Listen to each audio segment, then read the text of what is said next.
सोजीता का बहिन छिनार भातार रोज रोज खोजनी सोजीता का बहिन छिनार भातार रोज रोज खोजनी सोजीता का बहिन छिनार भातार मोट मोट खोजनी बहिन छिनार भातार रोज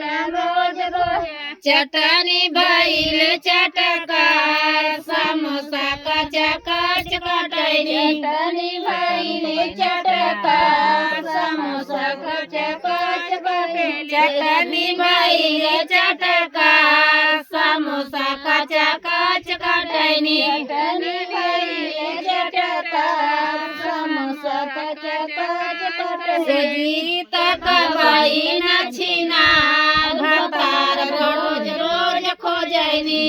बहिन छिनार भातार रोज रोज खोजनी चश्मा का बहिन छिनार भातार मोट मोट खोजनी मोबाइल वाले का बहिन छिनार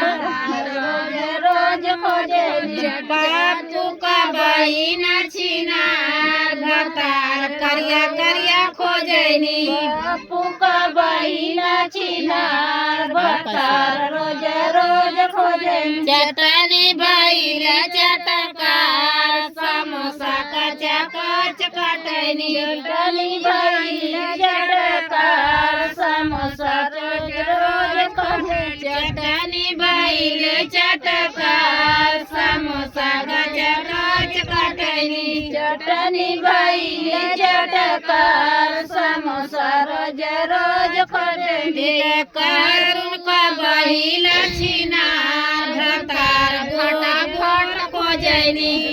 करू का बहिन छिनार भातार रोज रोज खोजनी करुण का बहिन छिनार भातार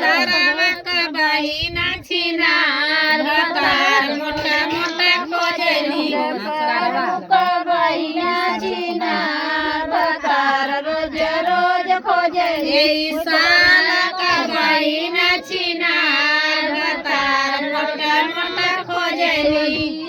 का बहिन छिनार भातार रोज रोज खोजनी चटनी भइल चटकार समोसा कचा कच कटैनी चटनी भइल चटकार समोसा कचा कच कटनी चटनी भइल चटकार समोसा कचा कच कटैनी चटनी भइल चटकार समोसा कचा कच कटनी